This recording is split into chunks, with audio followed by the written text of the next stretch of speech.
Le Seigneur soit avec vous. Bonne nouvelle de Jésus-Christ selon saint Luc. En ce temps-là, Jésus partit en avant pour monter à Jérusalem, et lorsqu'il approcha de Bethphagée et de Béthanie, près de l'endroit appelé Mont des Oliviers, il envoya 2 de ses disciples en disant: « Allez à ce village d'en face, à l'entrée vous trouverez un petit âne attaché, sur lequel personne ne s'est encore assis. Détachez-le et amenez-le-moi. Si l'on vous demande pourquoi le détachez-vous, vous répondrez parce que le Seigneur en a besoin. » Les envoyés partirent et trouvèrent tout comme Jésus leur avait dit. Alors qu'ils détachaient le petit âne, ses maîtres leur demandèrent: « Pourquoi détachez-vous l'âne ?» Ils répondent: « Parce que le Seigneur en a besoin. » Ils amènent l'âne auprès de Jésus, jetèrent leur manteau dessus et y firent monter Jésus. À mesure que Jésus avançait, les gens étendaient leurs manteaux sur le chemin. Alors que déjà Jésus approchait de la descente du mont des Oliviers, toute la foule de disciples, remplis de joie, se mit à louer Dieu à pleine voix pour tous les miracles qu'ils avaient vu faire. Et ils disaient: « Béni soit celui qui vient, le roi au nom du Seigneur. Paix dans le ciel et gloire au plus haut des cieux. » Quelques pharisiens qui se trouvaient dans la foule dirent à Jésus: « Maître, réprimande tes disciples. » Mais Jésus reprit: « Je vous le dis, si eux se taisent, les pierres crieront. » Acclamons la parole de Dieu. Le Seigneur soit avec vous. La passion de notre Seigneur Jésus-Christ selon saint Luc. Gloire à toi, Seigneur Jésus. Quand l'heure fut venue, Jésus prit place à table, et les apôtres avec lui. Il leur dit: « J'ai désiré d'un grand désir manger cette Pâque avec vous avant de souffrir, car je vous le déclare, jamais plus je n'en mangerai jusqu'à ce qu'elle soit pleinement accomplie dans le royaume de Dieu. » Alors, ayant reçu une coupe et rendu grâce, il dit: « Prenez ceci et partagez entre vous, car je vous le déclare désormais, jamais plus je ne boirai du fruit de la vigne jusqu'à ce que le royaume de Dieu soit venu. » Puis, ayant pris du pain et rendu grâce, il le rompit et le leur donna en disant: « Ceci est mon corps donné pour vous, faites cela en mémoire de moi. » Et pour la coupe, après le repas, il fit de même en disant: « Cette coupe est la nouvelle alliance en mon sang, répandue pour vous. Cependant, voici que la main de celui qui me livre à côté de moi sur la table. En effet, le Fils de l'homme s'en va, selon ce qui a été fixé. Mais malheureux cet homme-là, par qui il est livré. » Les apôtres commencèrent à se demander les uns aux autres quel pourrait bien être parmi eux celui qui allait faire cela. Ils en arrivèrent à se quereller, lequel d'entre eux, à leur avis, était le plus grand. Mais il leur dit: « Les rois des nations les commandent en maître, et ceux qui exercent le pouvoir sur elles se font appeler bienfaiteurs. Mais pour vous, rien de tel. Au contraire, que le plus grand d'entre vous devienne comme le plus jeune, et le chef comme celui qui sert. Quel est en effet le plus grand? Celui qui est à table ou celui qui sert? N'est-ce pas celui qui sert? Or moi, n'est-ce pas celui qui est à table? Eh bien moi je suis au milieu de vous comme celui qui sert. Vous avez tenu bon avec moi dans mes épreuves, et moi je dispose pour vous du royaume comme mon Père en a disposé pour moi. Ainsi vous mangerez et boirez à ma table dans mon royaume, et vous siégerez sur des trônes pour juger les 12 tribus d'Israël. Simon, Simon, voici que Satan vous a réclamé pour vous passer au crible comme le blé, mais j'ai prié pour toi, afin que ta foi ne défaille pas. Toi donc, quand tu seras revenu, affermis tes frères. » Pierre lui dit: « Seigneur, avec toi je suis prêt à aller en prison et à la mort. » Jésus reprit: « Je te le déclare, Pierre, le coq ne chantera pas aujourd'hui, avant que toi, par 3 fois, tu m'aies renié. » Puis il leur dit: « Quand je vous ai envoyé sans bourse, ni sac, ni sandales, avez-vous donc manqué de quelque chose? » Ils lui répondirent: « Non, de rien. » Jésus leur dit: « Eh bien maintenant, celui qui a une bourse, qu'il la prenne, de même celui qui a un sac, et celui qui n'a pas d'épée, qu'il vende son manteau pour en acheter une. Car je vous le déclare, il faut que s'accomplisse en moi ce texte de l'Écriture. Il a été compté parmi les impies. De fait, ce qui me concerne va trouver son accomplissement. Ils lui dirent, Seigneur, voici 2 épées. il leur répondit, Cela suffit. Jésus sortit pour se rendre, selon son habitude, au mont des Oliviers, et ses disciples le suivirent. Arrivé en ce lieu, il leur dit, Priez pour ne pas entrer en tentation. puis il s'écarta à la distance d'un jet de pierre environ. S'étant mis à genoux, il priait en disant, Père, si tu le veux, éloigne de moi cette coupe, cependant que soit faite non pas ma volonté, mais la tienne.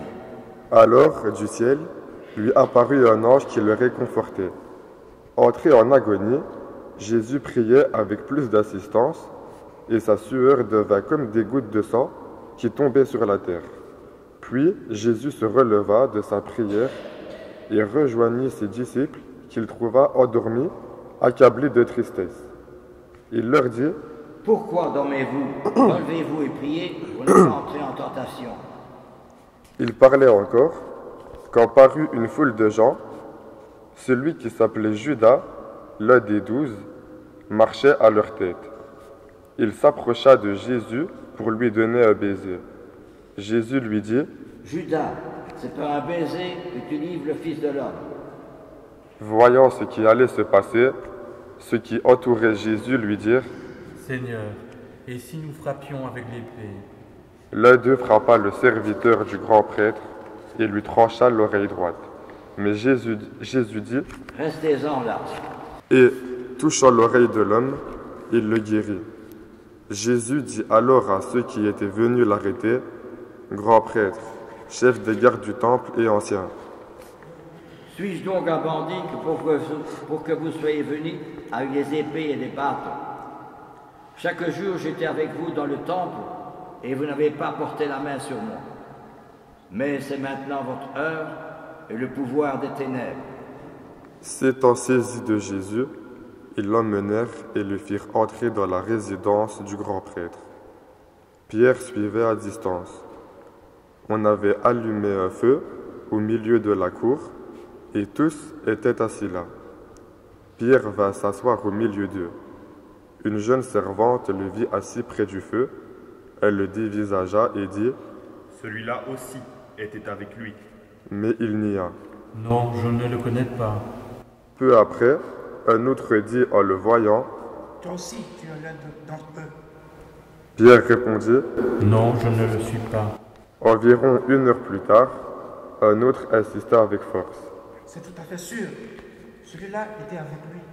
Et d'ailleurs, il est galiléen. Pierre répondit, Je ne sais pas ce que tu veux dire. et à l'instant même, comme il parlait encore, un coq chanta. Le Seigneur, se retournant, posa son regard sur Pierre.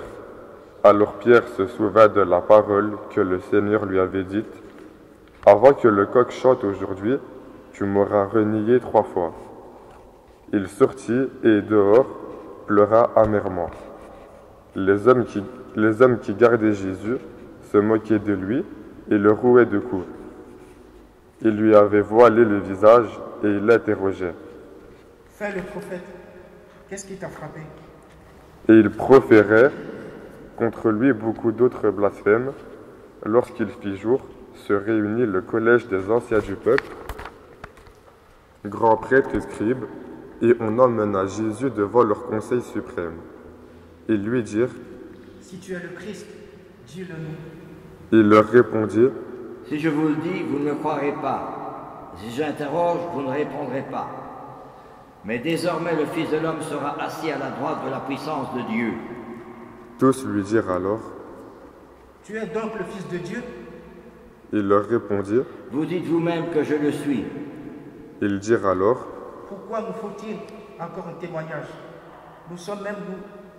Nous-mêmes, nous l'avons attendu de sa bouche. l'assemblée tout entière se leva, et on l'emmena chez Pilate. On se mit alors à l'accuser. Nous avons trouvé cet homme en train de semer le trouble dans notre nation. Il empêche de payer l'impôt à l'empereur et il dit qu'il est le Christ, le roi. Pilate l'interrogea. « Es-tu le roi des Juifs » Jésus répondit. C'est toi-même qui le dis. Pilate s'adressa aux grands prêtres et aux foules. « Je ne trouve chez cet homme aucun motif de condamnation. » Mais ils insistaient avec force. Il soulève le peuple en essayant dans toute la Judée. Après avoir commencé en Galilée, il est venu jusqu'ici. À ces mots, Pilate demanda si l'homme était galiléen. Apprenant qu'il relevait de l'autorité d'Hérode, il le renvoya devant ce dernier, qui se trouvait lui aussi à Jérusalem en ces jours-là. À la vue de Jésus, Hérode éprouva une joie extrême. En effet, depuis longtemps, il désirait le voir à cause de ce qu'il entendait dire de lui. Et il espérait lui voir faire un miracle. Il lui posa bon nombre de questions, mais Jésus ne lui répondit rien. Les grands prêtres et les scribes étaient là, et ils l'accusaient avec véhémence. Hérode, ainsi que ses soldats, le traita avec mépris et se moqua de lui. Il le revêtit d'un manteau de couleur éclatante et le renvoya à Pilate. Ce jour-là, Hérode et Pilate devinrent des amis, alors qu'auparavant, il y avait de l'hostilité entre eux. Alors Pilate convoqua les grands prêtres, les chefs et le peuple. Il leur dit : « Vous m'avez amené cet homme en l'accusant d'introduire de la subversion dans le peuple. Or, j'ai moi-même instruit l'affaire devant vous, et parmi les faits dont vous l'accusez, je n'ai trouvé chez cet homme aucun motif de condamnation. D'ailleurs, Hérode non plus, puisqu'il nous l'a renvoyé. En somme, cet homme n'a rien fait qui mérite la mort. Je vais donc le relâcher après lui avoir fait donner une correction. » Ils se mirent à crier tous ensemble : « Mort à cet homme, relâche-nous Barabbas. » Ce Barabbas avait été jeté en prison pour une émeute survenue dans la ville et pour meurtre. Pilate, dans son désir de relâcher Jésus, leur adressa de nouveau la parole. Mais ils vociféraient : « Crucifiez-le, crucifiez-le. » Pour la troisième fois, il leur dit : « Quel mal a donc fait cet homme ? Je n'ai trouvé en lui aucun motif de condamnation à mort. Je vais donc le relâcher, après lui avoir fait donner une correction. » Mais ils insistaient à grands cris, réclamant qu'il soit crucifié, et leurs cris s'amplifiaient. Alors Pilate décida de satisfaire leur requête. Il relâcha celui qu'il réclamait, le prisonnier condamné pour émeute et pour meurtre, et il livra Jésus à leur bon plaisir.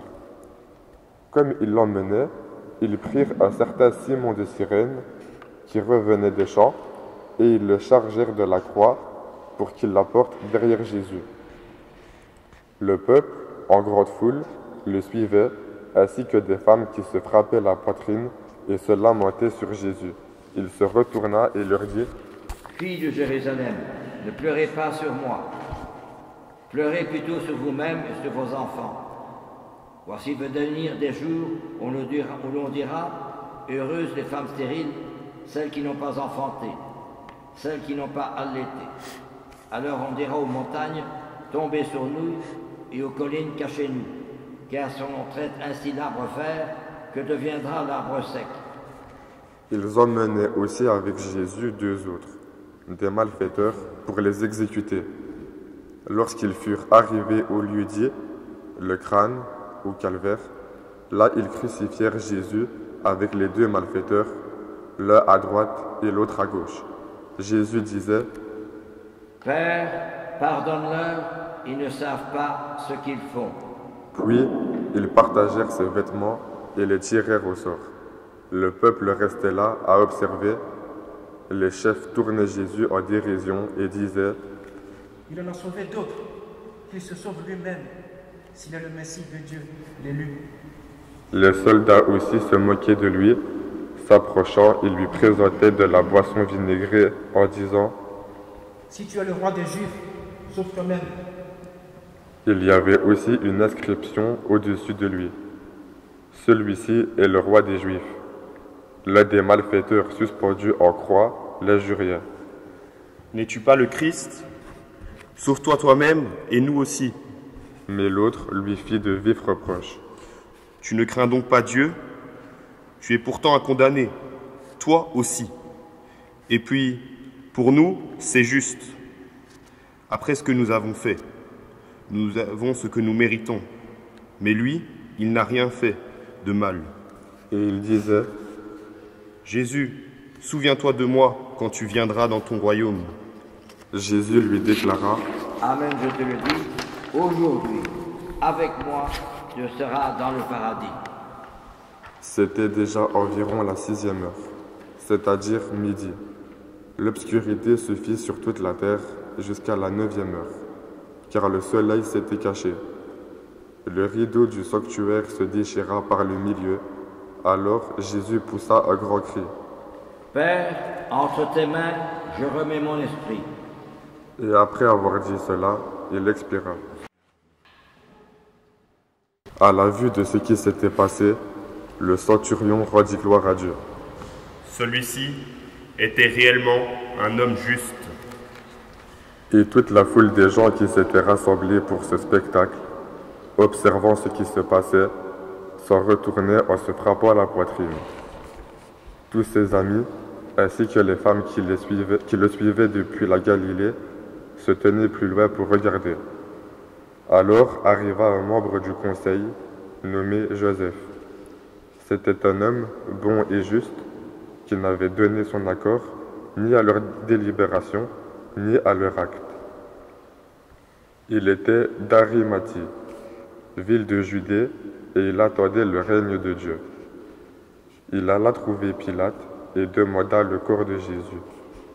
Puis, il le descendit de la croix, l'enveloppa dans un linceul et le mit dans un tombeau taillé dans le roc, où personne encore n'avait été déposé.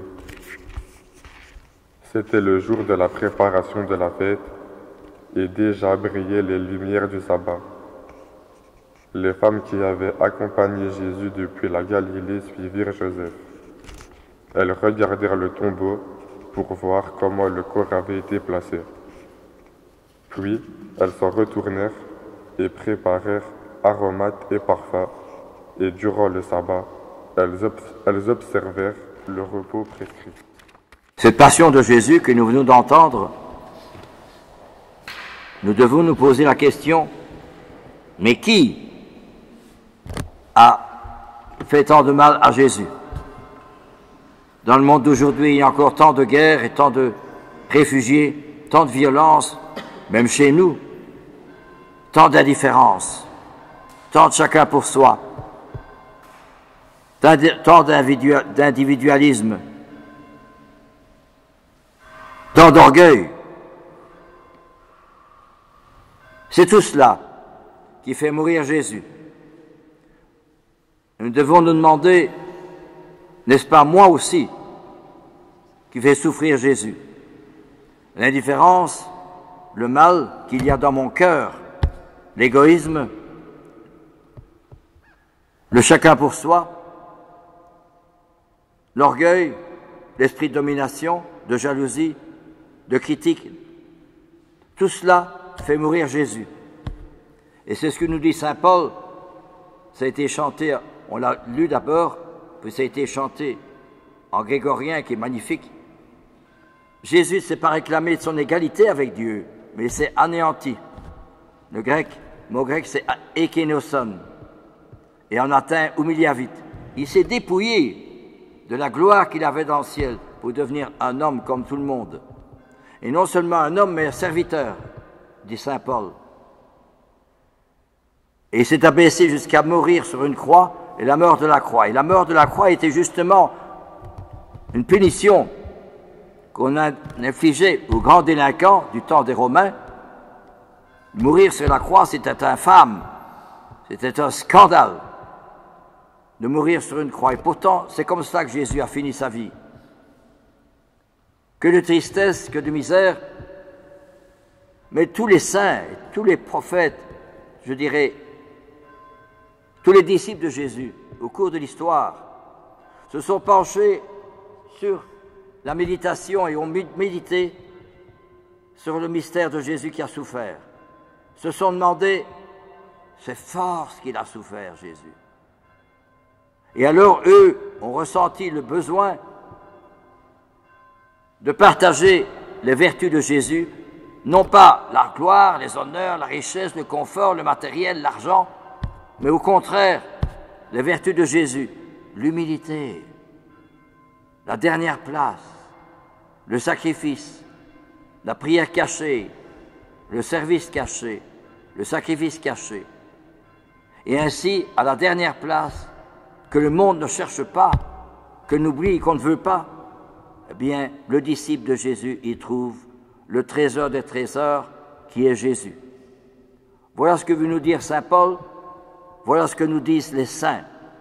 Mais dans les médias, si on parle de la passion du Christ, est-ce qu'on pourra parler un peu de l'exemple des saints, qui sont un exemple pour nous-mêmes dans notre vie quotidienne?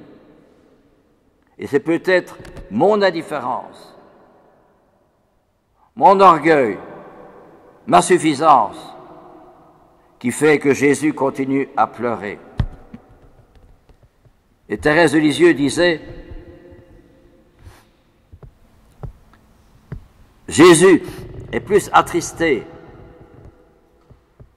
par le petit peccadille, les indélicatesses de ses disciples, car si ses disciples ne s'en aperçoivent pas, s'en font une habitude et ne demandent pardon à Jésus, eh bien Jésus peut dire, ces plaies que vous voyez dans mes mains et dans mes pieds, ce sont celles que j'ai reçues de mes amis, c'est-à-dire de nous, de moi, car si ses amis s'en font une habitude,